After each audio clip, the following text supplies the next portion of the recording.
هنعمل ايه في الوقعه السوداء دي يا جماعه؟ تانك اتخرم والسولار فضي.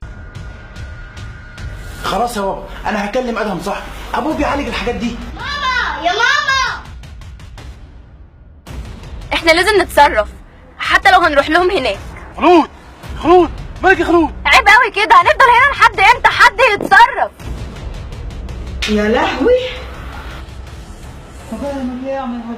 انت جايبني عند واحده من غير عينين خالص. اعوذ بالله اعوذ بالله. طارق مات يا ادم بسبب مات ازاي؟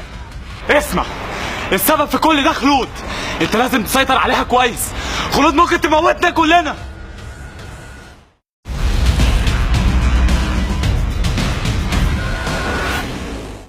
اللي معاها دي يا شيخ اسماعيل ملكه من الجبال، واحتمال ترجع لها تاني.